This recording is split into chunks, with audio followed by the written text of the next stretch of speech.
সুস্বাগতম সবাইকে। আশা করি সবাই ভালো আছো, সুস্থ আছো এবং এক্সাম ওয়ারিয়রের সাথে জুড়ে থাকার জন্য সবাইকে অসংখ্য ধন্যবাদ।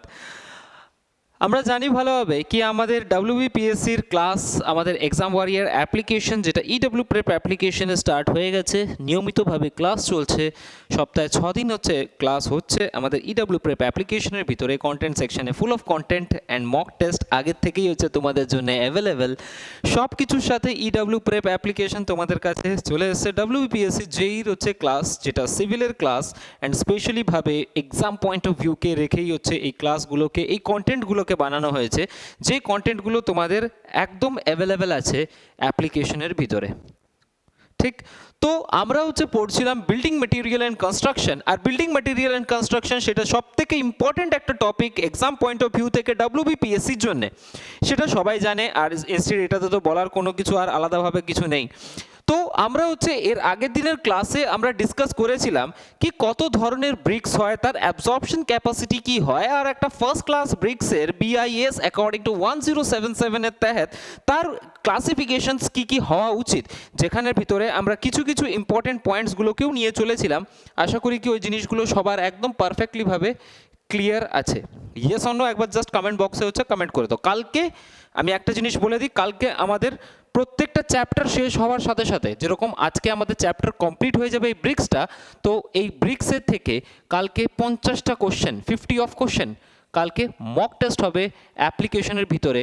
প্লিজ সবাই হচ্ছে এই মক টেস্টে অংশগ্রহণ করবে। প্লিজ আমি সবাইকে রিকোয়েস্ট করছি কি এই মক টেস্ট 50টা কোশ্চেনের হচ্ছে মক টেস্ট কালকে এই চ্যাপ্টার থেকে, 50টা কোশ্চেন এই চ্যাপ্টার থেকে, ইনস্টেড আরও কোশ্চেন আসবে এই চ্যাপ্টার থেকে। ধরে রাখো কি একটা চ্যাপ্টার থেকে মিনিমাম করে, মিনিমাম টু মিনিমাম হচ্ছে 6-7টা মক টেস্ট একটা চ্যাপ্টার থেকে। ক্লিয়ার? আশা করি বুঝতে পেরেছো। উইথ এক্সপ্লেনেশন, এক্সপ্লেনেশনের জন্য আবার ওয়েট করতে হবে না তোমাকে, এক্সপ্লেনেশন নিচের দিকেই দেওয়া থাকবে, পুরো একদম ডিটেলড এক্সপ্লেনেশন। আশা করি বুঝতে পেরেছো। তো ক্লাসকে স্টার্ট করা যাক। আমরা হচ্ছে এর আগের দিন পড়েছিলাম types of bricks according to the compressive strength, আর ফার্স্ট টাইপ ব্রিক্স আমরা ওখানে পড়েছিলাম। অ্যান্ড অফকোর্স ফার্স্ট টাইপ ব্রিক্সের হচ্ছে কি হওয়া উচিত 2.75 to 3 কিলো। এই যে ছোটো ছোটো পয়েন্টগুলো, এগুলো ইম্পর্টেন্ট, যেগুলো তোমরা মক টেস্টে হচ্ছে দেখতে পাবে। ঠিক ওর সাথে সাথে যে compressive strength is not less then 10 to 10.5 Newton per mm স্কোয়ারের হওয়া উচিত, যেটা কার ক্ষেত্রে হয়েছিল? ফার্স্ট ক্লাস ব্রিক্সের ক্ষেত্রে।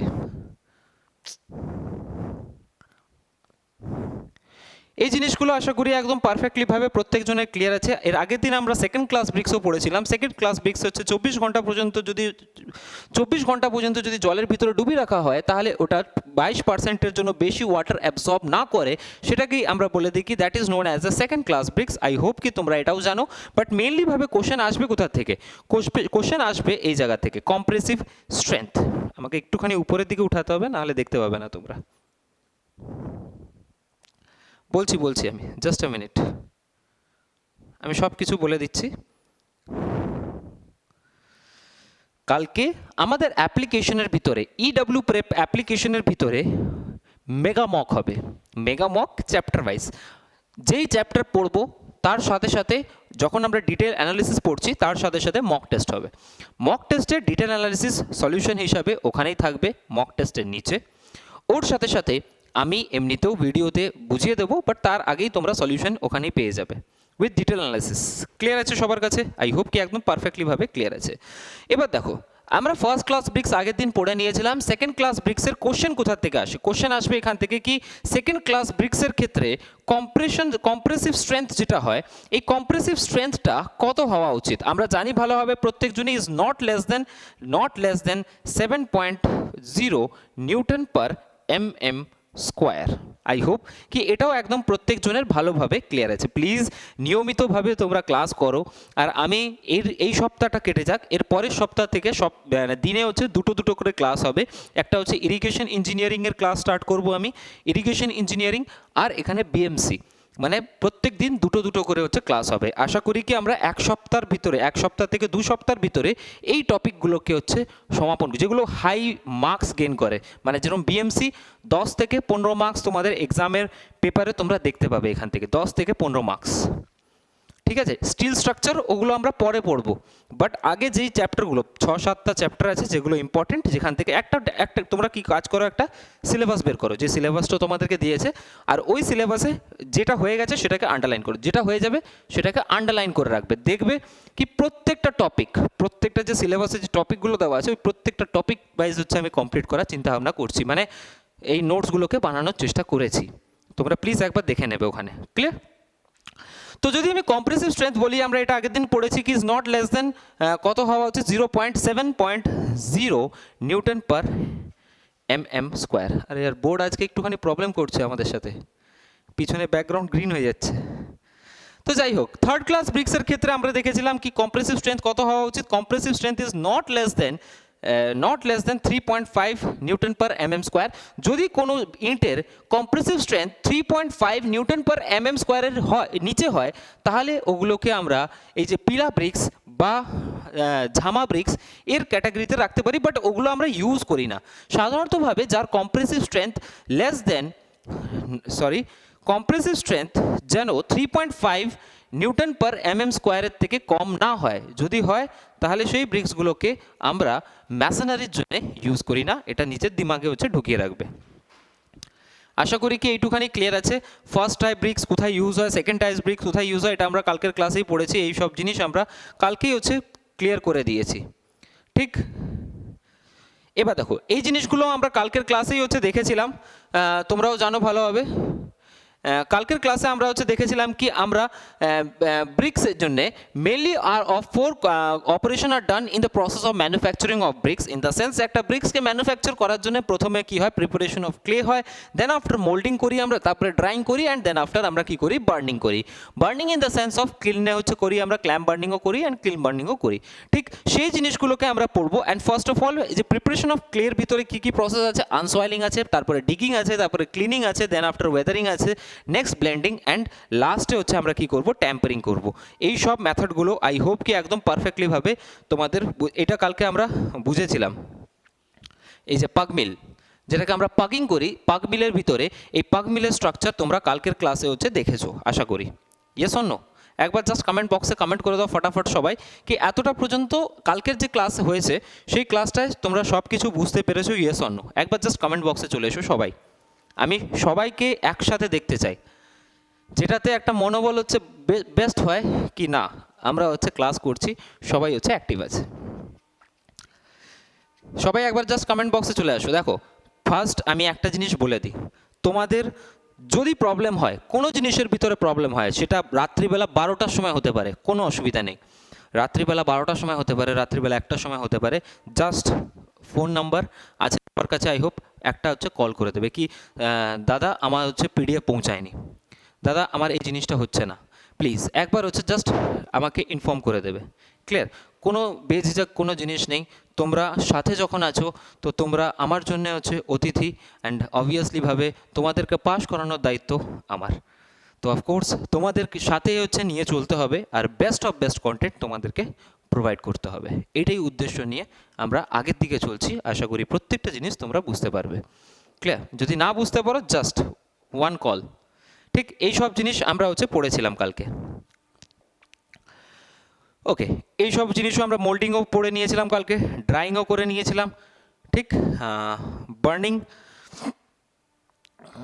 ক্ল্যাম্প বার্নিং, এটা কি হয়েছিল আমাদের? অফকোর্স এইটুখানি আমাদের ক্লাসে হচ্ছে হয়ে গেছিলো, এইটুখানি আমাদের ক্লাসে কমপ্লিট হয়ে গেছে। যখন আমরা এর আগের দিকে দেখছিলাম কি আমরা এর আগে ক্ল্যাম্প বার্নিং করছিলাম, দেখো দুটো প্রসেসে হচ্ছে বার্নিং হয়, একটা হচ্ছে ক্ল্যাম্প বার্নিং হয়, একটা হচ্ছে কিল্ন বার্নিং হয়। ঠিক, যখন আমরা ক্ল্যাম্প বার্নিংয়ের দিকে দেখছিলাম, তোমরা সাধারণতভাবে জানো এই জিনিসটা ভালোভাবে কি তোমাদের ঘরে না, সবার ঘরে তো নয়, নিশ্চিতভাবে যেখানে হচ্ছে এই মাটির ভাঁড়গুলো হচ্ছে বানানো হয় সেই জায়গায় তো নিশ্চিতভাবে কিল্ন আনবে না। সেখানে কি হয়, সেখানে আমরা জানি ইটের একটা স্ট্রাকচার তৈরি করা হয়, আর ওই ইটের স্ট্রাকচারের উপরে গোবর দিয়ে হচ্ছে লেপা হয়, তারপরে ওর ভিতরে হচ্ছে ফিউল রাখা হয় আর ফিউলগুলোকে জ্বালানো হয়। বাট এই ক্ল্যাম্প বার্নিংয়ের ভিতরে এর যে অ্যাঙ্গেলটা হয়, এই যে যেখানে হচ্ছে রাখা হয়, এর গ্রাউন্ড থেকে হচ্ছে যে অ্যাঙ্গেলটা, এটা সবসময় হচ্ছে মনে রাখবে এটা কত ডিগ্রি হয়, 15 ডিগ্রির হয়। এই যে ক্ল্যাম্প বার্নিংয়ে এই অ্যাঙ্গেলটা, এই যে ফিউলের যে কনভেয়ারটা, এই ফিউলের কনভেয়ারটা, এটা তো ফিউল, এই জায়গাটা ফিউল, এখানে হচ্ছে আমাদের ইট সাজানো হয়, এটা হচ্ছে ফিউল, এখানে হচ্ছে ইট সাজানো হয়। তো এরকমভাবেই এই কনভেয়ারটা কীরকম ধরনের থাকে, 15 ডিগ্রি অ্যাঙ্গেলে হচ্ছে কী থাকে, উঠে থাকে উপরের দিকে। প্রত্যেকটা জিনিস আমরা ইজিয়েস্ট ওয়েতে পড়বো, সোম নিয়ে তো একদমই টেনশন নেওয়ার একদমই প্রয়োজন নেই, ঠিক আছে? ওটা হচ্ছে বেস্ট টপিক। আশা করি একদম সোজাভাবে হচ্ছে তোমাদের দিমাগে হচ্ছে ঢুকিয়ে দেবো ওটাকে, ঠিক। এবার দেখো, ক্ল্যাম্প বার্নিং আমাদের কমপ্লিট, যেটা আমরা বাড়িতে করে থাকি বা সবার ঘরোয়া লেভেলে হচ্ছে করা হয়, ইনিশিয়াল কস্ট একদম জিরো যেটাকে বলা হতে পারে। তো সেই ক্ষেত্রে আমরা বলতে পারি ওখানে হচ্ছে ক্ল্যাম্প বার্নিং ইউজ করা হয়। বাট যদি আমি কথা বলি কি কিল্ন বার্নিংয়ের ইনিশিয়াল কস্টটা অনেকটাই হচ্ছে হাই হয়, ইনিশিয়াল কস্ট এই কিল্ন বার্নিংয়ের ক্ষেত্রে অনেকটাই হাই হয়। এবার দেখো, কিল্ন বার্নিংয়ের যদি কথা বলা হয়, তো কিল্ন বার্নিং অনেক ধরনের হতে পারে। দেখো, কিল্ন বার্নিংয়ের যদি কথা বলি আমি, এই কিল্ন বার্নিংটা অনেক ধরনের হতে পারে, যেটা হচ্ছে কি, একটা হচ্ছে কি ইন্টারমিডিয়েট বার্নিং, ইন্টারমিডিয়েট কিল্ন, আর একটা হচ্ছে কন্টিনিউয়াস কিল্ন। আমি এর ফটোগুলো তোমাদেরকে দেখাবো পরে, ঠিক আছে?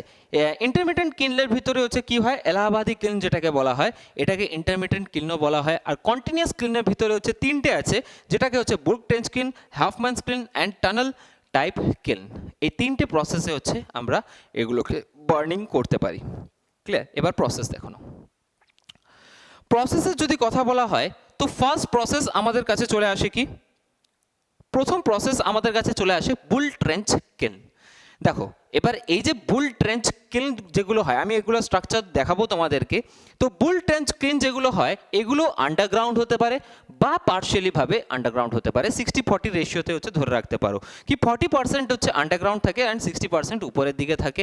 তো এরকমভাবে হচ্ছে আমরা নিতে পারি এটাকে।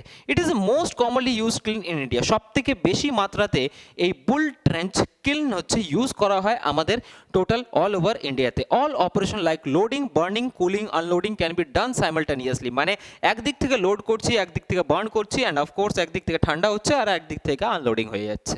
তো আশা করি কি এই জিনিসগুলো হচ্ছে ক্লিয়ার আছে। দেখো, এখানে যেই নোটসগুলো লেখা আছে, আশা করি এখানে কোনো প্রবলেমই হবে না, প্রথম কথা, ঠিক।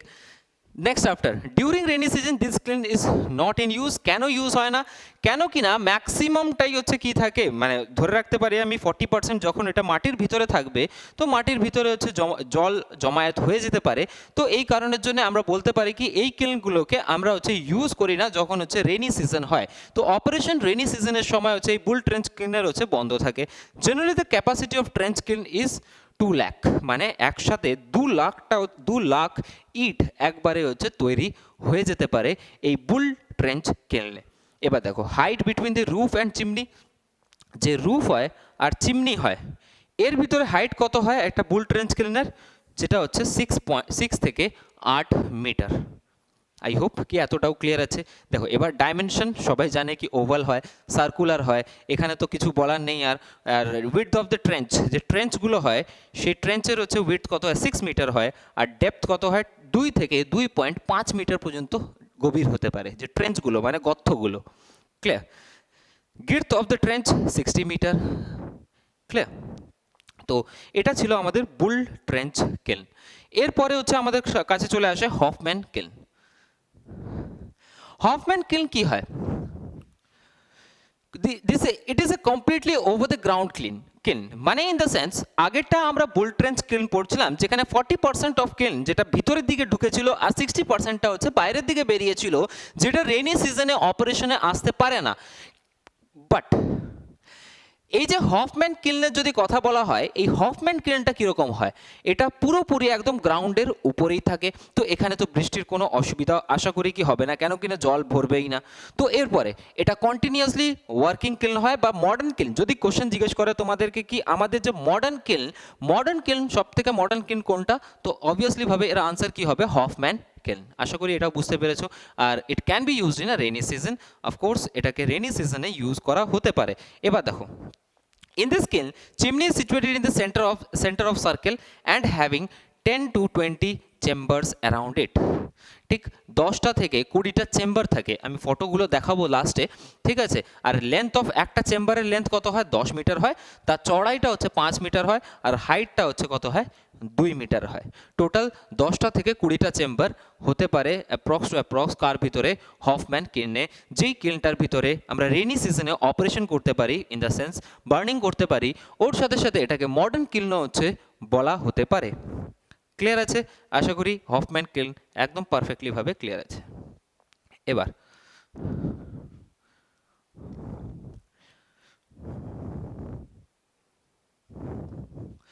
tunnel type kiln, it is completely under or completely over the ground. এটা নিচেও থাকতে পারে আর উপরেও থাকতে পারে। একটু আগেই হচ্ছে তোমাদেরকে এই স্ট্রাকচারটা দেখিয়েছিলাম কি টানেল টাইপ, একদিকে কনভেয়ার আছে, কনভেয়ারে একদিকে হচ্ছে এর জন্য টেম্পারেচার দরকার 120 ডিগ্রি সেন্টিগ্রেডের টেম্পারেচার থাকা দরকার। বার্নিং টেম্পারেচার হচ্ছে 900 থেকে হচ্ছে 1200 ডিগ্রি সেন্টিগ্রেডের হচ্ছে টেম্পারেচার থাকা দরকার। আর একদিকে হচ্ছে কনভেয়ার বেল্ট লাগানো থাকে, একদিক থেকে ইটগুলো হচ্ছে লোড হয়, লোড হওয়ার পর গরম হয়, ঠান্ডা হয়, অ্যান্ড দেন আফটার আনলোডিং হয়ে যায়। ক্লিয়ার? এটা আন্ডারগ্রাউন্ডও হতে পারে, এটা বাইরেও হতে পারে এই টানেল টাইপ কিলন। এবার দেখো সব থেকে বেশি ইম্পর্টেন্ট ফ্যাক্টর এই BIS গুলো হচ্ছে রাখে, bureau of international standard. According to bureau of international standard 1983 কিছু ক্যালকুলেশন হয়, মানে লোড ক্যালকুলেশন হয়, যে লোড ক্যালকুলেশনের তহতই আমরা হচ্ছে একটা কিলনের ভিতরে ইটগুলোকে হচ্ছে রাখতে পারি। এরকম হবে না কি আমরা প্রোডাকশন সব থেকে মানে প্রোডাকশন বেশি করার জন্য আমরা যে করে হোক হচ্ছে কিলনের ভিতরে ইটগুলোকে হচ্ছে ঢুকিয়ে দিই। This is the most important factor BIS 1983 এর তহত আমাদের লোড ক্যালকুলেশন হয়। আর লোড ক্যালকুলেশনের তহতই আমরা চিমনির ভিতরে কি করি, এই ক্লেগুলোকে বা মোল্ডগুলোকে হচ্ছে রাখি বার্নিংয়ের জন্য। এবার এই লোড ক্যালকুলেশনটা তোমরা এখানে হচ্ছে দেখতে পাবে। যদি আমি লোড ক্যালকুলেশন কথা বলি, এবার দেখুন একবারে প্যারামিটার এখানে দেওয়া আছে ক্যাপাসিটি হিসাবে, ঠিক? ক্যাপাসিটি কি, যখন আমরা যেগুলো আমরা বাড়িতে ইউজ করি, যেই ক্ল্যাম্পগুলো আমরা বাড়িতে ইউজ করি বার্নিংয়ের জন্য একটা ইটকে, সেখানে নিশ্চিতভাবে আমরা 20,000 থেকে 1 লাখ এটার কাছাকাছি আমরা ইটকে হিট করতে পারি বা তৈরি করতে পারি। বাট যদি হচ্ছে আমরা কিলনের কথা বলি, অ্যাভারেজ 25,000 ইট তৈরি হয়। আর অফকোর্স হচ্ছে এটা মডার্ন টেকনিক, আর এখানে 1 থেকে 2 দিনের ভিতরেই হচ্ছে ইট তৈরি হয়ে বেরিয়ে যায়।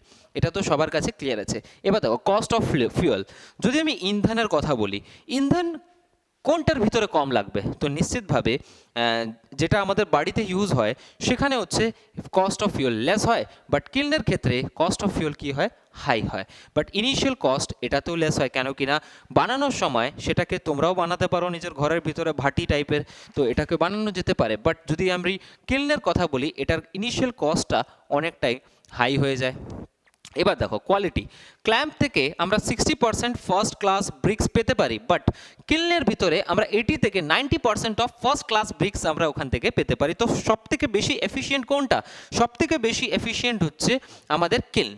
আর কিলনের ভিতরেও যেটা modern kiln, in the sense Hoffmann kiln. যদি তোমাদের কোশ্চেন পেপারে জিজ্ঞেস করে কি সব থেকে মডার্ন কিলন কোনটা, তো সব থেকে মডার্ন কিলন হচ্ছে আমাদের কাছে Hoffmann kiln. Clear? I hope কি এটা হচ্ছে বোঝা গেছে। এবার স্কিল সুপারভাইজার এটার জন্য দরকার নেই, স্কিল সুপারভাইজারের দরকার নেই, কেন কিনা তোমরাও জানো কি যেখানে ঘরে ঘরে হচ্ছে ভাটি থাকে সেখানে নিশ্চিতভাবে তারা ট্রেনিং প্রাপ্ত নয়, তো তারা যে কেউ হচ্ছে ওর ভিতরে হচ্ছে রেখে দিতে পারে ভাটি বা কেউ কোনো মাটির ভাঁড় তৈরি করার জন্য বা যে কোনো জিনিসের জন্য হোক না কেন। তো এটার জন্য স্কিল সুপারভাইজারের দরকার নেই, বাট এটার জন্য একদম দরকার, কেন কিনা অপারেশনগুলো এত কমপ্লিকেটেড যেখানে স্কিল সুপারভাইজার ছাড়া ওই অপারেশনগুলোকে পারফর্ম করাটা অসম্ভব। ক্লিয়ার? ফায়ার কন্ট্রোল, এবার দেখো মোস্ট ইম্পর্টেন্ট পয়েন্ট। আচ্ছা তোমাদের কাছে কোনো আনসার আছে কি আমরা ইন্টারমিডিয়েট কিলনের ভিতরে ফায়ারকে কন্ট্রোল কি দিয়ে করি? প্লিজ আনসার করো। ফায়ারকে আমরা কন্ট্রোল কি দিয়ে করি? আমার কোশ্চেন হচ্ছে এটা কি এই যে কিলন যেটা ওয়ার্ডটা দেখছো এখানে, এই যে আউট অফ কন্ট্রোল ফায়ার চলতে থাকে, বাট এখানে কন্ট্রোল থাকে যেটা ইন্টারমিডিয়েট কিলনের ভিতরে। তো ইন্টারমিডিয়েট কিলনের ভিতরে এখানে ফায়ারকে, আগুনকে আমরা কন্ট্রোল কি দিয়ে করি? কোশ্চেন, ইম্পর্টেন্ট কোশ্চেন পেপারে পড়েছে, ফায়ারকে কন্ট্রোল কি দিয়ে করি? প্লিজ আনসার করো কমেন্ট বক্সে। আমি তোমাদের আনসারের জন্য অপেক্ষা করছি। ঠিক,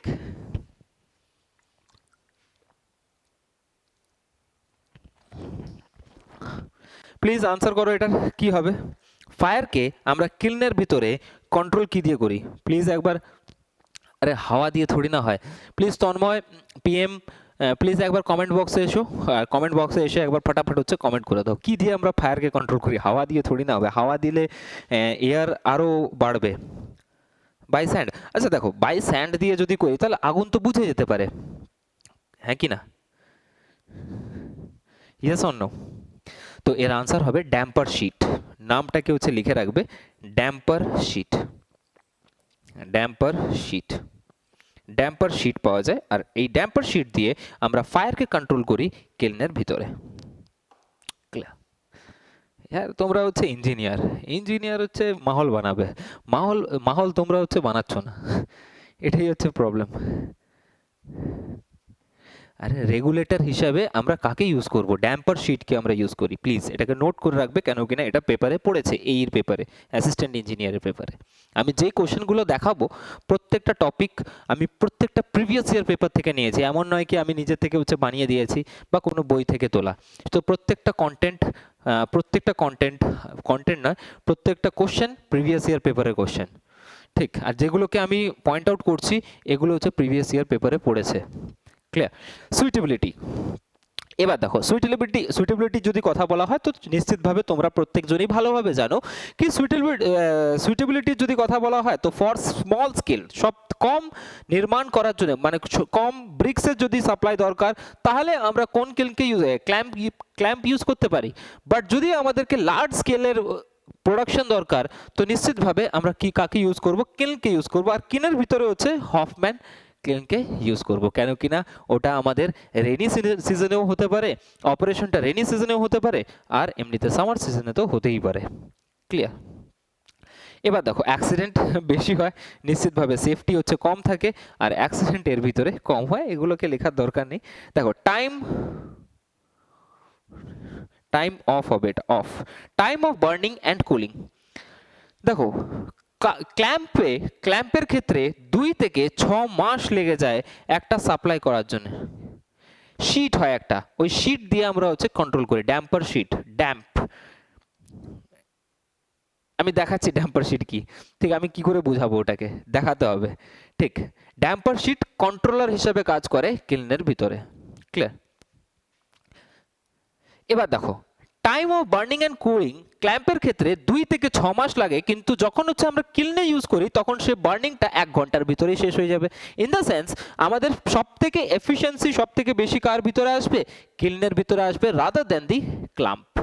ঠিক, এবার দেখো সাপ্লাই, এটার ইরেগুলার, কেন কিনা স্ট্রাকচার ঠিক থাকবে কি থাকবে না ওটা হচ্ছে ডিপেন্ড করে থাকে, বাট এর উপরে এটা তো অপারেশনালি ভাবে হচ্ছে সবসময় হচ্ছে রেগুলারলি ভাবে এটা প্রোডাকশন দেয় কেলনের। অ্যাকর্ডিং টু 1983 বিআইএস, যেটা আমরা বললাম 1983 বিআইএস এর তহত এই লোডিং ক্যালকুলেশনগুলো করা হয়েছে কি কে কার ভিতরে কতটা কতটা ইট চাপাতে পারে, মানে কতটা লোড দিতে পারে। তো লোড এর ভিতরে ইরেগুলারই ভাবে হচ্ছে লোড দিয়ে দিতে পারে, গ্রামে গঞ্জে হচ্ছে যা ইচ্ছা করে দাও, 20,000 থেকে হচ্ছে 1 লাখ অ্যারাউন্ড অ্যাপ্রক্স হচ্ছে ইট দিয়ে হচ্ছে ভাটিতে তৈরি করে দেয়। এখন তো ভাটি ঘরে ঘরে হয়ে গেছে, যদি আমাদের এই ময়না সাইডে আসো তো নিশ্চিতভাবে তোমরা প্রত্যেকটা ঘরে ভাটি দেখতে পাবে। কিন্তু যদি আমি কিলনের কথা বলি, একটা অপারেশন বিআইএস থাকে, বিআইএস মানে ব্যুরো অফ ইন্টারন্যাশনাল স্ট্যান্ডার্ড, যেটার হেডকোয়ার্টার কোথায় আছে? আচ্ছা, বিআইএস এর হেডকোয়ার্টার কোথায় আছে? BIS, bureau of international standard, আমাদের ইন্ডিয়ার হেডকোয়ার্টার কোথায় আছে, মানে ইন্ডিয়ার হেডকোয়ার্টার মেন শাখা কোথায় আছে? নিউ দিল্লি না মুম্বাই? কোনো আইডিয়া এটায়? আই হোপ কি এটা নিউ দিল্লিতে আছে, একবার চেক করে নেবে। ঠিক, তো যাই হোক, তো অ্যাপ্রক্স 25,000 আমরা অ্যাভারেজে কিলনের ভিতরে, অফকোর্স নিউ দিল্লি, তো অ্যাপ্রক্স 25,000 আমরা কিলনের ভিতরে সাপ্লাই দিতে পারি। এবার দেখো, important, physical properties of brick earth. একটা ব্রিক আর্থ, সরি একটা ব্রিক, ওই ব্রিকের ভিতরে ফিজিক্যাল ক্যারেক্টারিস্টিক্স বা ফিজিক্যাল প্রপার্টিজ কি কি থাকবে, এটাই হচ্ছে সব থেকে বেশি ইম্পর্টেন্ট। ফিজিক্যাল প্রপার্টিজের যদি কথা বলা হয় তাহলে ক্লে কত থাকে? 20 থেকে 35%, সিল্ট থাকে 20 থেকে 35%, আর স্যান্ড থাকে 35% থেকে 45% একটা ইটের ভিতরে। এটা হচ্ছে তার ফিজিক্যাল প্রপার্টিজ। এবার ফিজিক্যাল কম্পোজিশন কি থাকে? শ্রিঙ্কেজ লিমিট, শ্রিঙ্কেজ লিমিটটা কত হয়? 15 থেকে 25%। প্লাস্টিক লিমিটটা কত হয়? 7 থেকে 14%। আর লিকুইড লিমিটটা হয় কত? 25 থেকে 28%। আর এই যে এইটা কোশ্চেন জিজ্ঞেস করে নেবে কি, এই যে 3.5 নিউটন পার এমএম স্কোয়ার যে কম্প্রেসিভ স্ট্রেংথ একটা ব্রিকের মতন হতে গেলে, মানে থার্ড ক্লাস ব্রিকও যদি হয়, সেই ব্রিকের মতন হতে গেলে তার কম্প্রেসিভ স্ট্রেংথ কত থাকা উচিত? Minimum 3.5 newton per mm square minimum compressive strength থাকা উচিত। যদি এর থেকে নিচে হয়ে যায় তাহলে সেই ব্রিক্সগুলোকে আমরা ম্যাসোনারি ইউজে হচ্ছে নিতে পারি না। তো এটাই কোশ্চেন জিজ্ঞেস করবে কি according to which BIS the compressive strength of the minimum compressive strength of bricks is 3.5 newton per mm square. কোন বিআইএস এর তহত আমাদেরকে এটা নির্ধারিত করা হয়েছে কি minimum compressive strength of a brick সবসময় থাকা উচিত কত?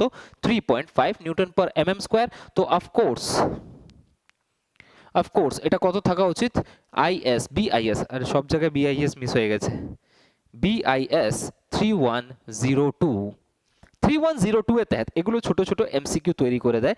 অ্যাকর্ডিং টু 3102 বিআইএস 3102 এর তহত আমাদের মিনিমাম যে compressive strength of a brick should not be less than 3.5 newton per mm square.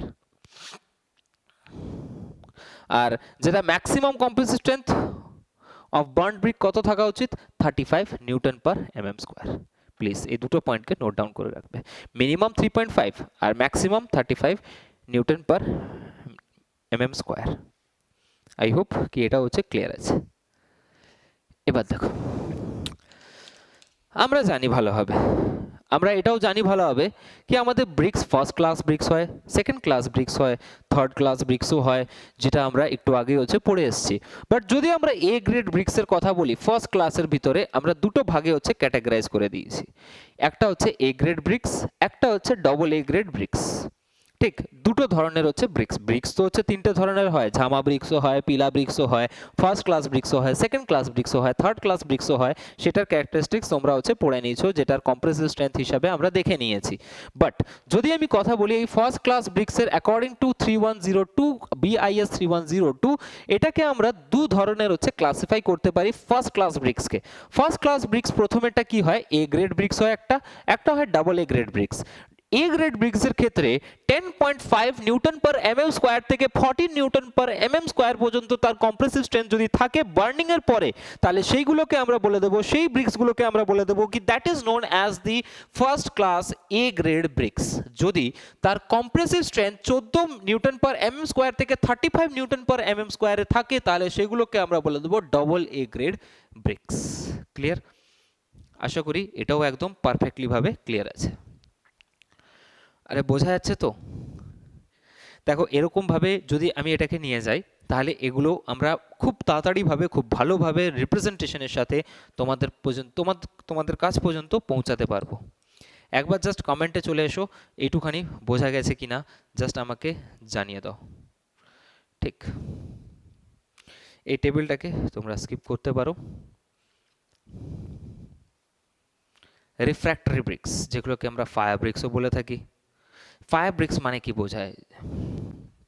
যেগুলোকে আমরা হাই টেম্পারেচার জোনে হচ্ছে ইউজ করি। যেরকম রিফ্র্যাক্টরি ব্রিক্স মানে কি বোঝায়? যেগুলো যেরকম ইটের ভাটিতে দেওয়ালগুলো যদি ঘরে আমরা ইটের ভাটি তৈরি করি বা বয়লার হিসাবে কোনো কিছু রাখি, তাহলে বা যেখানে টেম্পারেচার সব থেকে বেশি হয় সেই জায়গাতে যে ইটগুলোকে ইউজ করা হয় সেগুলোকে আমরা বলে দিই that is known as the refractory bricks বা ফায়ার ব্রিক্সও ওটাকে বলা হয়। যেরকম যেগুলো ইউজ কোথায় হয়? হাই টেম্পারেচার জোনে হয় বা বয়লারে হয় বা কিলনেও হচ্ছে আমরা ইউজ করতে পারি। যে ইটের ভাটিগুলো তৈরি হয় তার ওয়ালগুলো কি দিয়ে হতে পারে? তার ওয়ালগুলো তৈরি হয় কি দিয়ে? রিফ্র্যাক্টরি ব্রিক্স দিয়ে। এটা আলাদা ধরনের কম্পোজিশন ব্রিক্স হয়, যেটাকে আমরা বলে দিই that is known as the refractory bricks, যেটা রেজিস্ট করতে পারে কাকে? হাই টেম্পারেচারকে ইজিলি। এবার দেখো এই যে রিফ্র্যাক্টরি ব্রিক্স আছে, এই রিফ্র্যাক্টরি ব্রিক্সগুলোকে আমরা তৈরি করব কি করে? আমরা তো দেখে নিয়েছি মেন কম্পোজিশন একটা ব্রিক্সের ক্ষেত্রে সালিম হয়। এইটুখানি আমাদের কাছে প্রত্যেকজনের কাছে একদম পারফেক্টলি ভাবে ক্লিয়ার আছে কি আমাদের একটা মেন কম্পোজিশন যেটা ব্রিক্সের ক্ষেত্রে হয় সেটা হচ্ছে সালিম হয়, যার ভিতরে সিলিকা থাকে, অ্যালুমিনিয়াম থাকে, লাইম থাকে, ম্যাগনেসিয়া থাকে। তো নিশ্চিতভাবে এই কম্পোজিশনগুলো তো থাকে, বাট একটা ব্রিক্সকে এই যে রিফ্র্যাক্টরি ব্রিক্স তৈরি করার জন্য, মানে যেখানে ব্রিক্স তৈরি হবে সেই জায়গার দেওয়ালগুলোকে, ওয়ালগুলোকে তৈরি করার জন্য সেই ব্রিক্সের ভিতরে কি কি কম্পোজিশন থাকে এটা হচ্ছে জানা দরকার, হ্যাঁ কি না? এবার দেখো, this bricks are made by neglecting flux material like lime and iron oxide. মানে কি বোঝাচ্ছে? লাইম আর আয়রন অক্সাইডকে এই ব্রিক্সের ভিতরে হচ্ছে মিশানো হয় না, ঠিক? আর বার্ন করা হয় সিলিকাকে একদম লো টেম্পারেচারে, যেটাতে কি হয় তার যে টেম্পারেচার রেজিস্ট্যান্সটা, এই টেম্পারেচার রেজিস্ট্যান্সটা অনেকটাই হচ্ছে বেড়ে যায়, ঠিক? টেম্পারেচার রেজিস্ট্যান্স বেড়ে যায়, যার ভিতরে লাইম অ্যান্ড আয়রন অক্সাইডকে, মানে যেই ইটগুলোর ভিতরে লাইম অ্যান্ড আয়রন অক্সাইডকে ইউজ করা হয় না, অ্যান্ড ওর সাথে সাথে সিলিকাকে গরম করা হয় একদম লো টেম্পারেচারে, সেগুলোকেই আমরা বলে দিই that is known as the refractory bricks. আশা করি এটা একদম পারফেক্টলি ভাবে ক্লিয়ার আছে। এবার দেখো,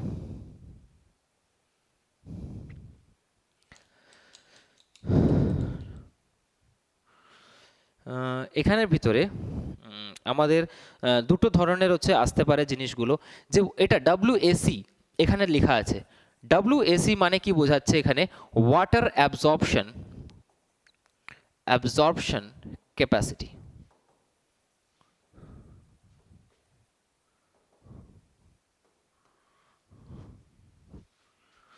এবার দেখো, এই যে ওয়াটার অ্যাবজর্পশন ক্যাপাসিটি যেটা হওয়া উচিত একটা রিফ্র্যাক্টরি ব্রিক্সের ক্ষেত্রে, সেটা হচ্ছে কি 4 থেকে 10% হওয়া উচিত। And refractive bricks is a AA grade first class bricks having compressive strength of 14 MPa।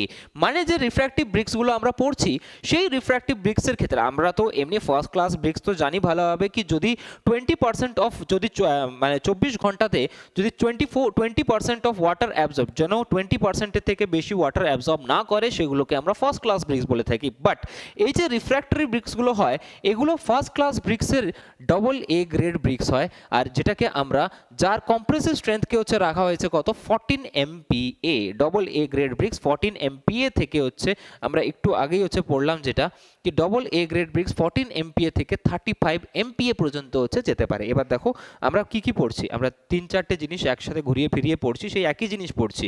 আমরা বললাম কি 3টে ধরনের ব্রিক্স হয়, তাদের কম্প্রেসিভ স্ট্রেংথ আলাদা হয়, কিন্তু যখন আমরা ফার্স্ট ক্লাস ব্রিক্সকে দুটো ভাগে ক্যাটাগরাইজ করে দিয়েছি, একটা A গ্রেড ব্রিক্স, একটা AA গ্রেড ব্রিক্স, তো A গ্রেড ব্রিক্সের ভিতরে 10.5 নিউটন পার mm স্কোয়ার থেকে 14 নিউটন পার mm স্কোয়ার পর্যন্ত এর কম্প্রেসিভ স্ট্রেংথ হয়। কিন্তু যখন আমি A গ্রেড ব্রিক্সের কথা নিই, তাহলে তার এক্সাম্পল একটা কি হয়ে যাবে, যেরকম রিফ্র্যাক্টরি ব্রিক্স, যেটাকে আমরা বয়লারে বা কিলনে এইসব জিনিসে আমরা ব্যবহার করতে পারি, ইজন্ট ইট? তাহলে AA গ্রেড ব্রিক্সের কোশ্চেন জিজ্ঞেস করে দেবে কি AA গ্রেড ব্রিক্স বা রিফ্র্যাক্টরি ব্রিক্স। এবার দেখো, এটা কমপ্লিকেটেড হয়ে যাবে সবার কাছে। যদি কোশ্চেন তোমাদেরকে সাধারণ ভাষায় জিজ্ঞেস করে দেয় কি একটা AA গ্রেড ব্রিক্স বা রিফ্র্যাক্টরি ব্রিক্সের কম্প্রেসিভ স্ট্রেংথ কত হয়, অপশন দিয়ে দেবে 4টে, টিক মারো। 14 থেকে 35-এর ভিতরে যেটা থাকবে সেটাকেই আমরা বলে দেবো AA গ্রেড ব্রিক্স। কিন্তু যেটা রিফ্র্যাক্টরি ব্রিক্স হয়, এটা 14 MPa এর উপরেই হয়, তো 14 থেকে 35 MPa এর মাঝখানে যেটা হবে সেটাই হচ্ছে তার আনসার হওয়া উচিত। ক্লিয়ার? ক্লিয়ার আছে?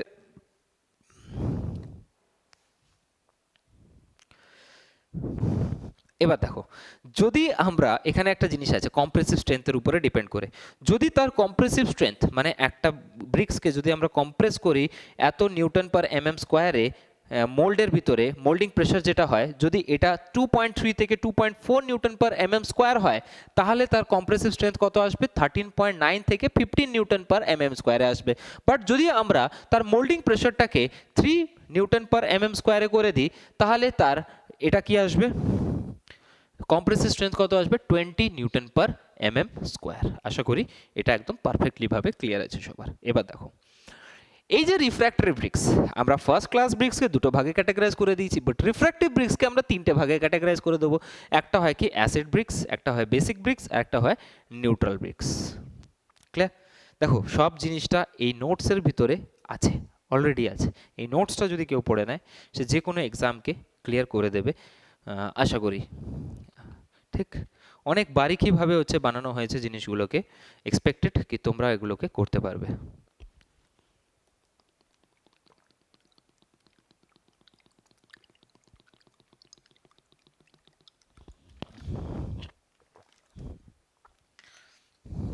এবার দেখো আমি কি বললাম কি রিফ্র্যাক্টিভ ব্রিক্স, আমরা ফার্স্ট ক্লাস ব্রিক্সকে তো আমরা দুটো ধরনে ভাগ করে দিয়েছিলাম, বাট যদি আমি রিফ্র্যাক্টিভ ব্রিক্সের কথা বলি তো রিফ্র্যাক্টিভ ব্রিক্সকে আমরা তিনটে ধরনে ভাগ করেছি, acid bricks, basic bricks and neutral bricks.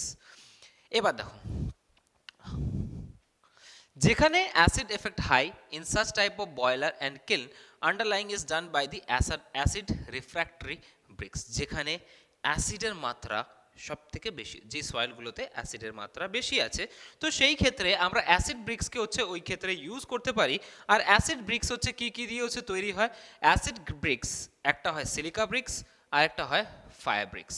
এবার দেখো সিলিকা ব্রিক্সের যদি কথা বলা হয় তাহলে সিলিকা আর আদার সাবস্টেন্সেসগুলো যেগুলো আছে ম্যাগনেসিয়া, লাইম, যা ইচ্ছা বলে নাও না কেন, সিলিকার মাত্রা হচ্ছে সব থেকে বেশি থাকে, 95% থাকে, আর আদার ম্যাটার হচ্ছে 5% থাকে সিলিকা ব্রিক্সে, এই অ্যাসিড ব্রিক্সের ক্ষেত্রেই। বাট যদি আমি ফায়ার ব্রিক্সের কথা বলি, এই ফায়ার ব্রিক্সগুলোকে আমরা রিফ্র্যাক্টরি ব্রিক্সও হচ্ছে বলে থাকি। তাহলে তার ভিতরে কম্পোজিশন কি কি থাকবে? তো ডাইরেক্টলিভাবে কোশ্চেন জিজ্ঞেস করবে কি রিফ্র্যাক্টিভ ব্রিক্সের ভিতরে কম্পোজিশন কি কি থাকে, কত কম্পোজিশন থাকে?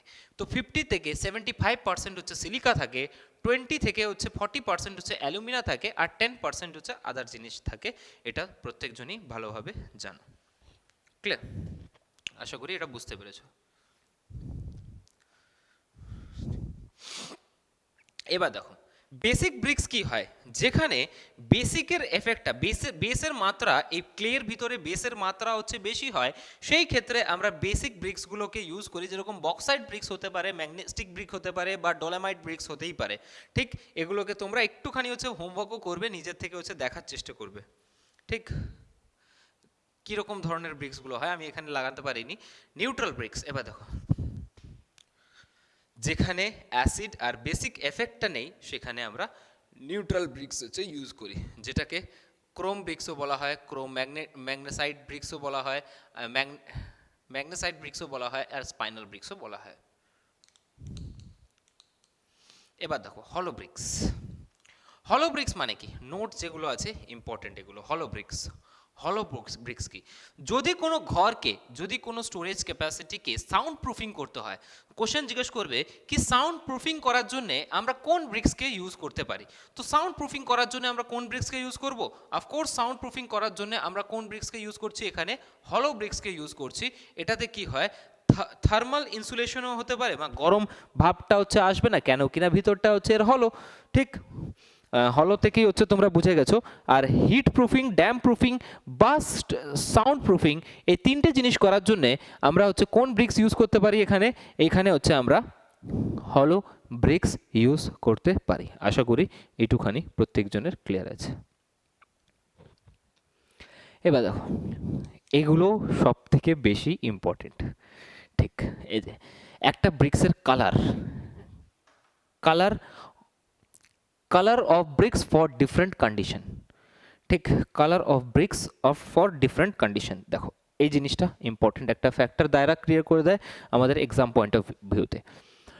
ব্ল্যাক কালার কখন আসে? যখন আমাদের লার্জ কোয়ান্টিটিতে হচ্ছে MgO and Fe2O3 iron oxide আর ম্যাগনেসিয়া মিশানো হয়, তো তার ভিতরে হচ্ছে কি আসবে? ব্ল্যাক কালার শো হবে, যদি বেশি মাত্রাতে আমরা মিশিয়ে দিত। ইয়েলো কালার কখন আসবে? যখন small quantity of MgO and iron oxide হচ্ছে মিশানো হবে, তখন নিশ্চিতভাবে ওটা হচ্ছে কি কালার দিয়ে দেবে? ইয়েলো কালার দিয়ে দেবে। প্লিজ এগুলোকে হচ্ছে দেখে রাখবে, কেন কিনা এগুলো হচ্ছে ইম্পর্টেন্ট। আর রেড কালার কখন আসবে? যখন প্রপার মাত্রাতে হচ্ছে মিলানো। ইয়েলো কালার কখন আসবে? Small quantity of MgO and Fe2O3 মিলালে হচ্ছে কি আসবে? ইয়েলো কালার আসবে। বাট যদি ব্ল্যাক কালারের কথা বলি, যদি আমরা বেশি মাত্রাতে MgO আর Fe2O3 মিলিয়ে দিই, তাহলে সেই ক্ষেত্রে হচ্ছে কি আসবে? ব্ল্যাক কালার আসবে। প্লিজ এগুলোকে নোট ডাউন করে রাখবে। ঠিক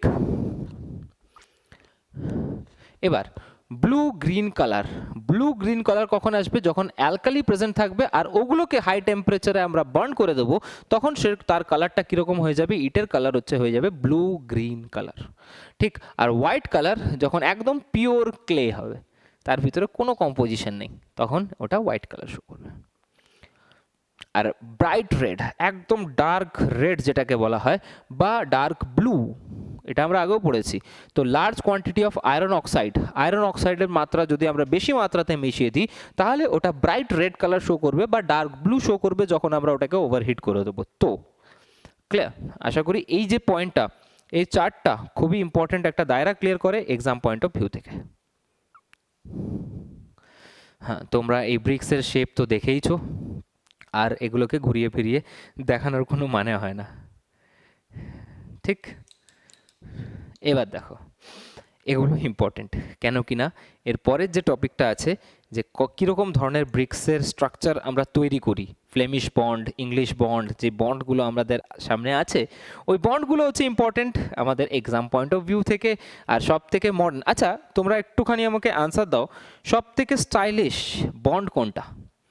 সব থেকে স্টাইলিশ বন্ড কোনটা, মানে দেখতে সুন্দর লাগে, অ্যান্ড অফকোর্স অনেক জায়গায় ইউজ করা হয়, যেই দেওয়ালে প্লাস্টার করি না আমরা, সেই দেওয়ালে আমরা কি বন্ড ইউজ করি? আনসার করো একবার কমেন্ট বক্সে। মানে যদি আমাকে কোনো দেওয়ালকে স্টাইলিশ বানাতে হয়, তাহলে তোমরা কি বন্ড ইউজ করবে? English bond, Flemish bond, English bond, Flemish bond, কোনটা? প্লিজ একবার কমেন্ট বক্সে কমেন্ট করে দাও ফটাফট। তোমাদের কোনো দেওয়ালকে সুন্দর দেখাতে হলো, তখন তোমরা কোন বন্ডকে ইউজ করবে? ইংলিশ বন্ড না ফ্লেমিশ বন্ড? আরে মহান আত্মারা, কমেন্ট বক্সে কমেন্ট করে দাও। ঠিক, ফ্লেমিশ বন্ড, ঠিক আছে, একদম পারফেক্ট। একদম যেন মাহল জমে থাকে, মাহল জমে থাকলে মাহল চলতে থাকবে, ঠিক। ক্লিয়ার? একদম ফাটাফাট কমেন্ট বক্সে, মানে কমেন্ট বক্স তোমরা যতক্ষণ না পর্যন্ত তোমার হৃদয় আমার হৃদয়ের সাথে মিলবে, তো একটা স্টুডেন্ট একটা টিচার, ঠিক, তোমরা ওরকমভাবে নিও না, আমাকে দাদা ভাই যা ইচ্ছা বলতে পারো, ঠিক। তো যতক্ষণ না পর্যন্ত ওই বন্ডটা ম্যাচ করবে, ততক্ষণ পর্যন্ত এই পড়াটাও ম্যাচ করবে না। তো আমি চাইবো কি একটা বন্ড, আজকে তোমার যদি কোনো প্রবলেম হয়, আমি যখন তোমাকে এটা পড়াচ্ছি, তোমার যদি কোনো প্রবলেম হয়, সেই প্রবলেমটাকে যেন আমি সলভ করতে পারি অন স্পট। তো সেটাকেই আমি মনে করি কি সেটাকেই আমরা এডুকেশন বলি। ক্লিয়ার? আশা করি কি তোমরা এই জিনিসগুলো একদম ভালোভাবে বুঝতে পেরে গেছো। এবার দেখো বেসিক টার্মস, বেসিক টার্মসগুলো আমি ছোট ছোট জিনিসগুলোকে তোমাদের সামনে তুলে ধরছি বোঝার জন্যে, যেটাতে তোমাদের একটা বিন্দু মাত্র যেন ডাউট না থাকে, আর যদি ডাউট থাকে সেই ডাউটগুলোকে এর পরের স্লাইডে ক্লিয়ার করে দেওয়া হবে অটোমেটিক্যালিভাবে।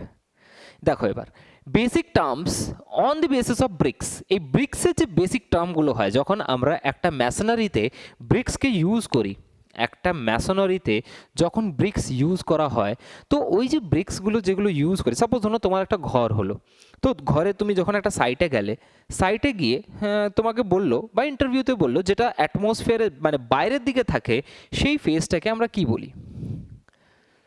সেটাকে আমরা বলে দিই face and facing. The outer surface of any wall exposed to atmosphere is called face and material used on facing is called facing. মানে কি বোঝাচ্ছি আমরা? যেই এক্সপোজড সারফেসটা মানে ইটের যে বাইরের দিকে যে সারফেসটা অ্যাটমসফিয়ারের দিকে আছে, সেটাকে মানে হাওয়ার দিকে আছে, হাওয়া তো ভিতরেও আছে, বাট বাইরের দিকে যে শীটটা আছে, ফেসটা আছে, সেটাকে আমরা কি বলে দিই? That is known as the face of a bricks. But আর ওই ফেসের উপরে যে ম্যাটেরিয়ালগুলো ইউজ করা হয়, সিমেন্ট বা মোটার যেটাকে যদি আমরা বলে থাকি, তো সেটাকে আমরা বলে দিই that is known as the facing. Clear? Back and backing, internal surface of any wall is called back material used on the back is called backing. তো ব্যাক মানে ভিতরের দিকে যেটা থাকে সেটাকে আমরা ব্যাক বলি, আর তার উপরে যে ম্যাটেরিয়াল ইউজ করা হয় সেটাকে আমরা ব্যাকিং বলি। Clear? Heart and hearting, heart and হার্টিংয়ের যদি কথা বলা হয়, যে ফিলিং ম্যাটেরিয়ালগুলো থাকে, মানে filling material in the sense mortar, যদি বলি আমি মোটার দিয়েই তো আমরা সিমেন্টকে মানে একটা ইঁটকে আরেকটা ইটের সাথে বন্ড করি, হ্যাঁ কি না? আর ইটের ভিতরে ফ্রগটা সব থেকে বেশি দায়রা ক্লিয়ার করে দেয় কি ফ্রগ যদি না থাকতো তাহলে আমাদের অ্যাডিশন বন্ড একটা ইটের ভিতরে আর একটা মোটারের ভিতরে হতোই না, হ্যাঁ কি না? ওই খুরদরাপনটা মানে খুরদরাপন মানে কি বোঝাচ্ছে? The uneven surface of the frog it helps in bonding of that that bricks that ইট উইথ মোটার। ঠিক একটা ইটকে মোটারের সাথে বন্ড করার জন্যে ওই ফ্রগের দায়রাটা অনেকটাই বড়। ক্লিয়ার? বোঝা গেছে আশা করি। ঠিক আছে, চলো।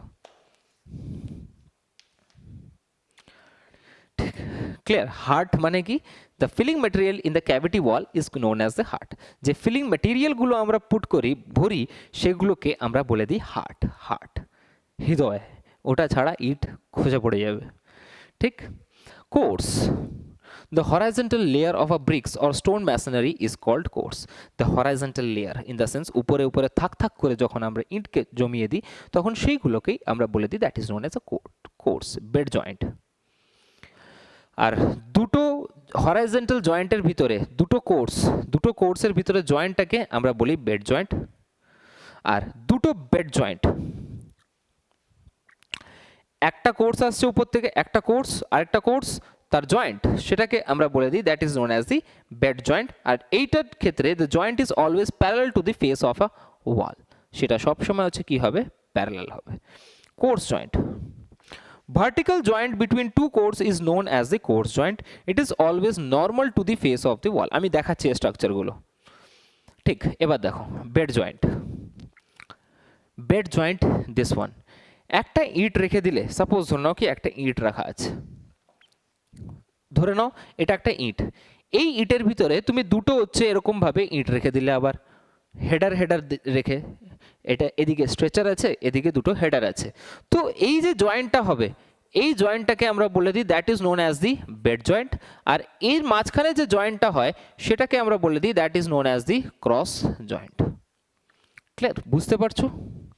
এখানে কোনো ডাউটের সম্ভাবনাই নেই, তোমার যেটা মনে ডাউট আসবে সেটা এর পরের স্লাইডে ক্লিয়ার হয়ে যাবে।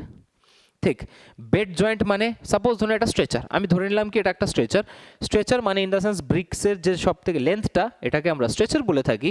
এই স্ট্রেচারের উপরে আমি দুটো হচ্ছে হেডার রেখে দিয়েছি এরকমভাবে, মানে ইন দ্য সেন্স সাপোজ ধরুন কি এটা একটা স্ট্রেচার, আর এই স্ট্রেচারের উপরে এরকমভাবে যদি আমি হেডার রেখে দিই, আর এটাকে এর উপরে যদি আমি, এর উপরে তো ম্যাসনারি আমাকে ইউজ করতেই হবে, তো এর উপরে ম্যাসনারি ইউজ করলাম, এই যে ব্রিক্সটা আছে এখানে লাগানো আছে, এখানেও লাগানো আছে, আর ওর মাঝখানেও আমাদেরকে ম্যাসনারি পুট করতে হবে দুটোকে জয়েন্ট করার জন্য, তো এইটাকে আমরা বলি বেড জয়েন্ট, আর উপরেরটাকে আমরা বলে দিই কি that is known as the cross joint. Clear? এটা বেসিক টার্মস।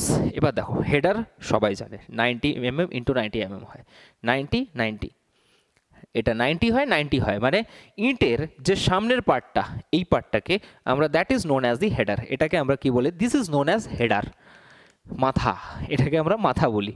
ঠিক, এটাকে আমরা কি বলি? স্ট্রেচার। এটাকে মাথা, এটা স্ট্রেচার। আশা করি বুঝতে পারছো। কালকে থেকে একটা ইট নিয়ে আসতে হবে, কালকে থেকে ইট নিয়ে আসলে, আজকে তো শেষ হয়ে যাবে, ইট নিয়ে এসে করবো কি। ঠিক, তাই যাই হোক না কেন, ঠিক, আশা করি ওই বেসিক টার্মগুলো ক্লিয়ার আছে। কি স্ট্রেচার কাকে বলি আমরা? Stretcher the longer face of the bricks is called the stretcher, যেটা 190 ইন্টু 90 mm এর হয়, সেটাকে আমরা স্ট্রেচার বলে থাকি। এবার ক্লোজার। এবার দেখো ক্লোজার মানে কি? ক্লোজার তিনটে ধরনের হতে পারে, মানে সাপোজ ধরে নাও কি একটা হচ্ছে এরকমভাবে হচ্ছে ব্রিক্স আছে, এই ব্রিক্সটাকে যদি আমি ভার্টিক্যালি ভাবে হচ্ছে কেটে দিই, এইখান থেকে হচ্ছে কেটে দিই, তো এটাকেই আমরা বলে দেবো কি that is known as the closer. ঠিক, এবার এটা অনেক ধরনের হয়, কুইন ক্লোজার হয়, এর ফার্দার আমরা পড়বো এর প্রসেসগুলো। Closer are of three type, যদি আমরা এটাকে কেটে দিই এরকমভাবে লেন্থ ওয়াইজ হচ্ছে কেটে দিই, সেটাকে আমরা বলে দিই that is known as the closer. এবার ক্লোজারের ভিতরে একটা হয় কি কুইন ক্লোজার। ঠিক, যদি আমরা হাফ ভাবে হচ্ছে কাটি, সেটাকে আমরা বলে দিই that is known as a queen closer. এই যে ভাগটা বেরিয়ে গেছে সেটাকে আমরা কুইন ক্লোজার বলে থাকি। এরপরে হচ্ছে আসে কিং ক্লোজার। কিং ক্লোজারের পরে আসে কি আমাদের বিভেলড ক্লোজার। কিং ক্লোজার মানে কি বোঝাচ্ছে? একটা ইটকে যখন ছাটা মানে কোনো স্ট্রাকচারে লাগানো হয়, হয়তো বা এরকম হতে পারে কি ওটাকে সাইড দিয়ে আমরা কেটে দিয়েছি, এই পোর্শন থেকে এখান পর্যন্ত কেটে দিয়েছি, দেন আফটার ওখানে আবার আরেকটাতে জয়েন্ট করে দিয়েছি, তো এই ক্ষেত্রে এগুলোকে আমরা বলে দিই that is known as the king closer. আর এখানে এই পয়েন্ট থেকে একদম পয়েন্ট থেকে যদি আমরা এটাকে কাটি তাহলে সেটাকে আমরা বলে দিই that is known as the bevelled closer. এই যে দেখতে পাচ্ছ তোমরা স্ট্রাকচারে বিভেলড ক্লোজার। বোঝা যাচ্ছে তো? ক্লিয়ার আছে ভালোভাবে?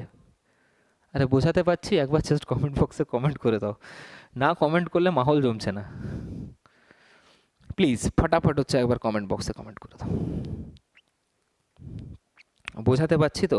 মজা আসছে পড়ে? এটা তো স্টার্টিং হয়েছে, হ্যাঁ রিপ্রেজেন্টেশন এখনো বাকি হ্যাঁ,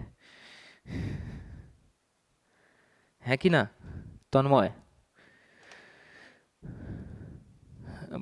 বোঝাতে পারছি? ক্লিয়ার আছে সবার কাছে একদম?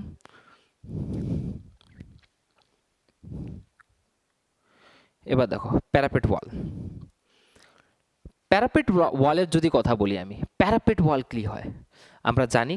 আমাদের সাপোজ ধরো ছাদের উপরে যে আমরা সাইডে যে সাইডে যে ঘেরা হয় সেটাকে আমরা কি বলে দিই, that is known as the parapet wall.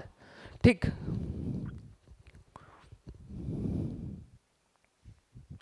ঠিক যেটাকে ঘেরার জন্য সেফটির জন্য ইউজ করা হয়, সাইডে সাইডে যেটা ঘেরা হয় সেটাকে আমরা বলে দিই that is known as the parapet wall. আর পারপেন্টসগুলো কি হয়, আর এদের যে ভার্টিক্যাল যে ইমাজিনারি লাইনগুলো হয় সেগুলোকে আমরা বলে দিই দ্যাট ইজ নোন অ্যাজ পারপেন্টস। এবার দেখো ব্যাট আমরা হাফ ব্যাট বলি, ফুল ব্যাট বলি বা 3/4 ব্যাট বলি। ঠিক, এগুলো কি হয়? কিছু কি হয়েছে অ্যাপে? জাস্ট এ মিনিট, 1 মিনিট দাঁড়িয়েও।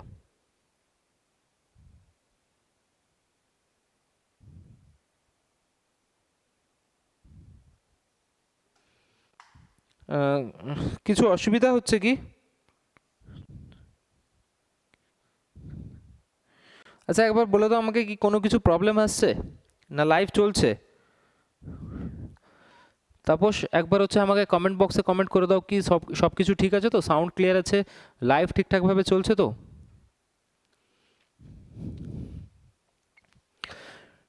দেখো ব্যাট কি হয়, আই হোপ কি কমেন্ট বক্স আটকে গেছে।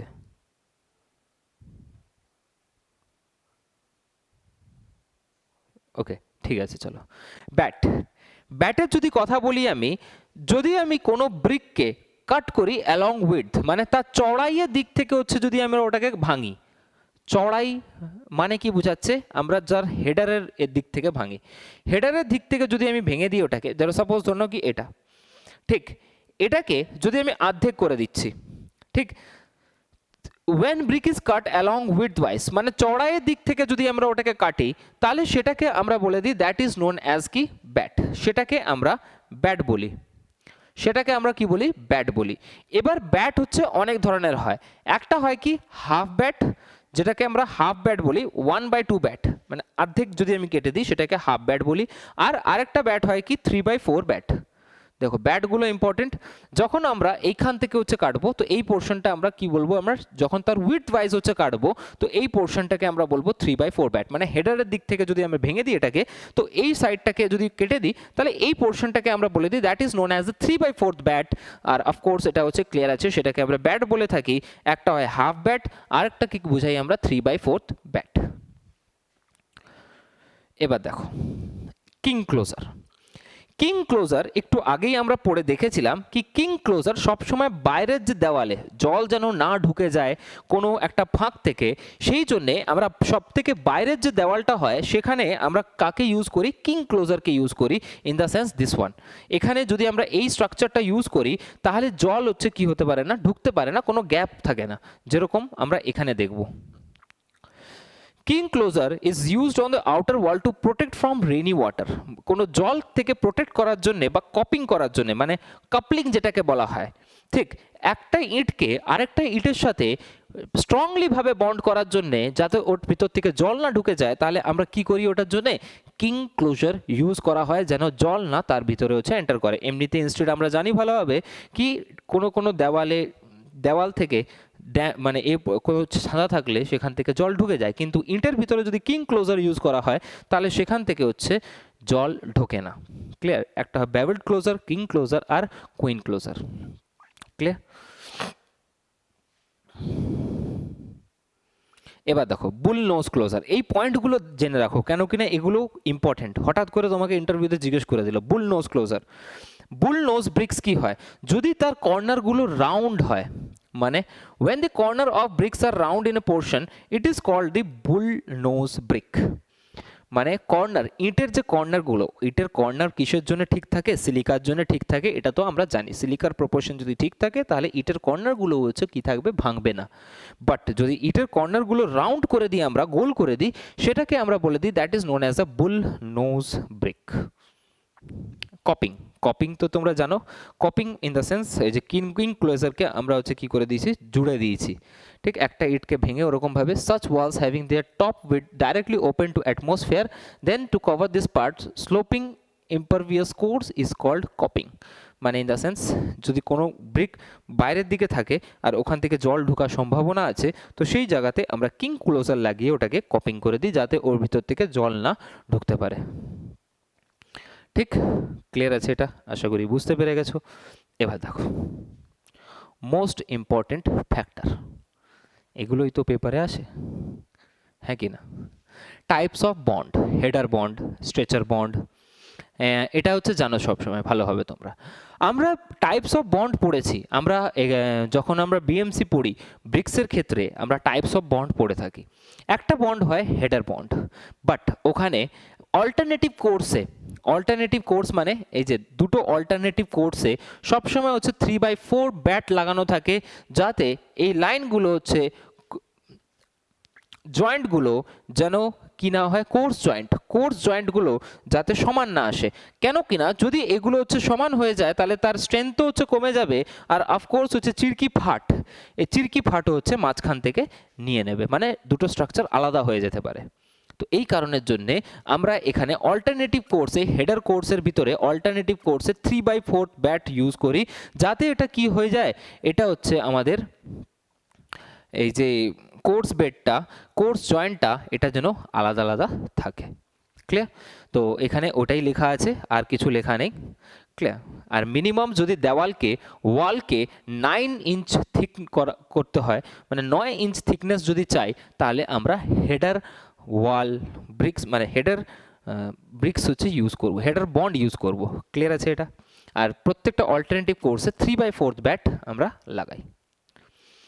স্ট্রেচার বন্ড, স্ট্রেচার বন্ড তো জানোই ভালোভাবে কি, স্ট্রেচার যখন হচ্ছে সাইড বাই সাইড লাগানো হয় সেখানে অল্টারনেটিভ কোর্সে আমরা 1/2 ব্যাট ইউজ করি। এই দেখো দুটো পয়েন্ট মনে রাখবে, দুটো point important exam point of view থেকে। যখন হেডার বন্ড ইউজ করি অল্টারনেটিভ কোর্সে আমরা 3/4 ব্যাট লাগাই, কিন্তু যখন আমরা স্ট্রেচার বন্ড ইউজ করি তখন আমরা অল্টারনেটিভ কোর্সে 1/2 ব্যাট লাগাই। ব্যাট মানে তোমাদের কাছে ক্লিয়ার আছে, যখন আমরা হেডারের দিক থেকে উইডথ ওয়াইজ যখন ওটাকে ভাঙবো তখন সেটা 3/4 ব্যাটে ভাঙতে পারে বা 1/2 ব্যাটে ভাঙতে পারে। ক্লিয়ার? ওকে, এবার দেখো বন্ড আমরা জানি ভালোভাবে, ইংলিশ বন্ড আছে, হেডার বন্ডও আছে, অফকোর্স স্ট্রেচার বন্ডও আছে, ফ্লেমিশ বন্ডও আছে। তো এবার দেখো ইংলিশ বন্ডটা কি হয়। Alternative course of header and stretcher, header একটাতে থাকবে, একটাতে স্ট্রেচার থাকবে। দেখো স্ট্রেচার উপরে আছে, হেডার নিচে আছে, স্ট্রেচার উপরে আছে, হেডার নিচে, স্ট্রেচার উপরে, হেডার নিচে। ঠিক এরকমভাবে যদি বন্ডগুলো আসে তাহলে সেগুলোকে আমরা বলে দিই that is known as the English bond. যদি ওয়াল থিকনেসটা 190 mm এর দরকার, তো 190 mm in the sense 9 inch, তো 190 mm এর ওয়াল থিকনেস যদি দরকার তাহলে আমরা ইংলিশ বন্ড ইউজ করব। আর সব থেকে স্ট্রংগেস্ট বন্ডের যদি কথা বলা হয় তাহলে সব থেকে স্ট্রংগেস্ট কোনটা হয়, this is the strongest bond in BMC, building material and কনস্ট্রাকশনের ভিতরে ব্রিক্সের ক্ষেত্রে সব থেকে স্ট্রংগেস্ট বন্ড কোনটা হয়, ইংলিশ বন্ড। ক্লিয়ার আছে? ইয়েস অর নো একবার জাস্ট কমেন্ট বক্সে কমেন্ট করে দাও। তো কোশ্চেন যদি জিজ্ঞেস করে তোমাদেরকে কি সব থেকে স্ট্রংগেস্ট বন্ড কোনটা, তো সব থেকে স্ট্রংগেস্ট বন্ড কোনটা হবে, ইংলিশ বন্ড। ঠিক, এর মাঝে মাঝে কুইন ক্লোজার লাগানো আছে, দেখে নেবে একবার। অ্যালাইনমেন্টটাকে ব্রেক করার জন্যে আমরা কি ইউজ করি, কুইন ক্লোজার অল্টারনেটিভ কোর্সে হচ্ছে ইউজ করা আছে। হেডারের দিকে এই যে হেডার আর হেডার, এখানে হচ্ছে কুইন ক্লোজার ইউজ করা আছে যাতে অল্টারনেটিভ কোর্সটা আমরা ব্রেক করতে পারি। ঠিক, এবার আছে ফ্লেমিশ বন্ড, সব থেকে stylish bond is known as the Flemish bond. এটাও হচ্ছে alternative course of header and stretcher হয়। এর ভিতরে হচ্ছে আমরা স্ট্রেচারের দিকে হচ্ছে কি লাগাই, কুইন ক্লোজার ইউজ করি। It is design to applied for the decorative purpose. দেখো সব থেকে ডেকোরেশন করার জন্যে, এটা ডেকোরেটিভ পারপাসের জন্য ইউজ করা হয় কাকে, ফ্লেমিশ বন্ডকে। বাট যদি আমরা কথা বলি কি সব থেকে স্ট্রংগেস্ট বন্ড কোনটা হয়, তাহলে স্ট্রংগেস্ট বন্ড হবে সব থেকে ইংলিশ বন্ড আমাদের। বাট ডেকোরেটিভ পারপাসের জন্য আমরা ফ্লেমিশ বন্ডকে ইউজ করতে পারি। ঠিক, এই দেখো load carrying capacity and strength is less compare to English bond. ঠিক, ক্লিয়ার আছে এটা? ওকে, এবার দেখো ফ্লেমিশ বন্ডকে আমরা দুটো ভাগে ভাগ করেছি ফার্দার। একটা হচ্ছে single bond, single Flemish bond, একটা হচ্ছে double Flemish bond. The bond arrangement on which face side is, কোথায় গেল, দাঁড়াও জাস্ট আ মিনিট।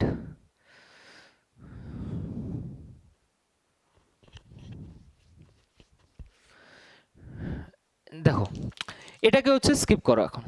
এটাকে দেখো ইংলিশ বন্ড আর ফ্লেমিশ বন্ডের ভিতরে ডিফারেন্স। ইংলিশ বন্ড আর Flemish bond, English bond strongest bond হয়, বাট যদি আমি লো লোড ক্যারিং ক্যাপাসিটির কথা বলি ফর ডেকোরেটিভ পারপাসে আমরা ফ্লেমিশ বন্ড ইউজ করতে পারি। অ্যাপিয়ারেন্স এর ক্ষেত্রে হচ্ছে অতটা ভালো হয় না, বাট যদি আমি ফ্লেমিশ বন্ডের কথা বলি তো অ্যাপিয়ারেন্স হচ্ছে কীরকম হয়, ভেরি অ্যাট্রাকটিভ হয় আর কি। Does not need bat, English বন্ডে ব্যাটের কোনো প্রয়োজন নেই। বাট যদি আমি ফ্লেমিশ বন্ডের কথা বলি এখানে হচ্ছে ব্যাটের দরকার আছে। It is not economical, economical তো একদমই নয়, বাট এটা হচ্ছে ইকোনমিক্যাল, বাট এটা স্ট্রং নয়। অফকোর্স ইংলিশ বন্ডের জন্যে আমাদের কোনো স্কিল্ড লেবার দরকার নেই, বাট যদি ফ্লেমিশ বন্ড হয় এই ফ্লেমিশ বন্ডের ভিতরে স্কিল্ড লেবার ছাড়া আমরা এটাকে বানাতেই পারবো না। দেখো ইংলিশ বন্ডের ভিতরে স্ট্রেচার আর হেডার লাগিয়ে দিয়েছে, একটা কুইন কোর সারফেসে হচ্ছে লাগিয়ে দিয়েছে। বাট যদি ফ্লেমিশ বন্ডের কথা বলি তো ফ্লেমিশ বন্ডে অল্টারনেটিভ কোর্সে ফ্লেমিশ বন্ডে একটা স্ট্রেচার, একটা queen closer, stretcher header stretcher, এখানে হচ্ছে আমাদের header stretcher header stretcher header. তো এগুলোতে কি হয়, কমপ্লিকেশন তৈরি হয়ে যায় যেটা স্কিল্ড লেবার ছাড়া করতে পারে না। ক্লিয়ার, বোঝা গেছে? এসব প্রত্যেকটা জিনিস ক্লিয়ার আছে? সো এখানেই আমাদের ব্রিক্সের টপিকটা শেষ হয়। আশা করি কি প্রত্যেকজন বুঝতে পেরেছো এই জিনিসটাকে। ইয়েস অর নো একবার জাস্ট কমেন্ট বক্সে কমেন্ট করে দাও। ফটাফট হচ্ছে একবার কমেন্ট বক্সে কমেন্ট করে দাও কি জিনিসগুলো ক্লিয়ার আছে কিনা। তাড়াতাড়ি চলে এসো একবার কমেন্ট বক্সে। ক্লিয়ার আছে ইয়েস অর নো? তোমরা দেখো মেইন উদ্দেশ্য তোমাদের থাকা উচিত কি তোমরা যেটার জন্য এসছো সেই জিনিসটা তোমরা পাচ্ছ কিনা। ঠিক, যেটার জন্য তোমরা এসছো, সিলেকশন নিতে এসছো, না তুমি আমাকে জানো না আমি তোমাকে চিনি, বাট আমার উদ্দেশ্য একটাই কি তোমাদেরকে সিলেকশন পাওয়ানো। যদি কোনো দিক থেকে খামতি হয়ে থাকে তো নিশ্চিতভাবে হচ্ছে আমাকে জানাবে কি না স্যার এটাকে আরও একটুখানি অ্যাট্রাকটিভ করা উচিত, এখানে আর একটুখানি জিনিস দেওয়া উচিত, আরও ইনফরমেশন দিন। দেখো এর থেকে বেশি ইনফরমেশন আশা করি প্রয়োজন নেই, বাট যদি তোমাদের মনে হয় কি না আমরা কোনো অন্য জায়গায় হচ্ছে বেশি ইনফরমেশন পাচ্ছি বাট আপনার কাছে হচ্ছে কম ইনফরমেশন পাচ্ছি, তো যাই হোক না কেন তোমরা একবার জাস্ট কল করে দেবে আমাকে বা মেসেজ করে দেবে কি স্যার আপনি যেটা পড়াচ্ছেন সেটা রেলিভেন্ট নয় এক্সাম পয়েন্ট অফ ভিউ থেকে, বাট একবার চেক করে নেবে এক্সাম প্রিভিয়াস ইয়ার পেপার, কেন কিনা আমি জানি ভালোভাবে কি কোশ্চেন সব এর ভিতর থেকেই আসবে। একটা চ্যাপ্টার এই চ্যাপ্টারটা এত সাজেস্টিভভাবে বানানো হয়েছে, মানে বিল্ডিং মেটেরিয়াল অ্যান্ড কনস্ট্রাকশন হোক বা বাদ বাকি যেই চ্যাপ্টারগুলো হোক এত সাজেস্টিভভাবে কন্টেন্টকে ক্রিয়েট করা হয়েছে যেখানে কোশ্চেন তো হিট হতেই হবে। তোমরা জানো ভালোভাবে ওয়্যারলেস অপারেটরের ভ্যাকেন্সি রিসেন্টলি বেরিয়েছিল, যারা কথা শুনেছিল তারা আজকে তারা সবাই নিশ্চিন্তে একদম ঘুমাচ্ছে কি তাদের চাকরি হয়ে গেছে। তোমরা সবাই জানো এটা, তো নিশ্চিন্তে থাকতে পারো, ভরসা করতে পারো। মাদার ট্রেড আমার ফেভারিট সাবজেক্ট আর আমার অফকোর্স বেস্ট লাগে সিভিল ইঞ্জিনিয়ারিং, এই কারণের জন্য সিভিল ইঞ্জিনিয়ারিংকে আউট করা, বাট আমি নিজের মনের কথা শুনেছি আজকে এই কারণের জন্য তোমাদের কাছে হাজির হয়েছি। ক্লিয়ার? তো তোমরাও তোমাদের মনের কথা শোনো, যেটা ভালো লাগে সেটাই হচ্ছে করো, আর যদি কোনো প্রবলেম থাকে নিশ্চয়ই হচ্ছে জানাও। Okay, so thank you so much, to take care of yourself. কালকে আমাদের মক টেস্ট চলে আসবে ইডব্লিউ প্রেপ অ্যাপ্লিকেশনে, যেই মক টেস্টটা ব্রিক্সের উপরে মানে এই টপিকের উপরে মক টেস্ট উইথ সলিউশন তোমাদের কন্টেন্ট সেকশনে তোমরা মক টেস্ট সেকশনে চ্যাপ্টার ওয়াইজ টেস্টে তোমরা দেখতে পেয়ে যাবে। ইনস্টেড এখনও যদি মক টেস্ট নিতে হয় মক টেস্ট অ্যাভেলেবেল আছে, 184টা মক টেস্ট অ্যাভেলেবেল আছে, ওখানেও তোমরা মক টেস্ট দিতে পারো। So thank you so much, do take care of yourself, ভালো থাকো সুস্থ থাকো অ্যান্ড জয় হিন্দ।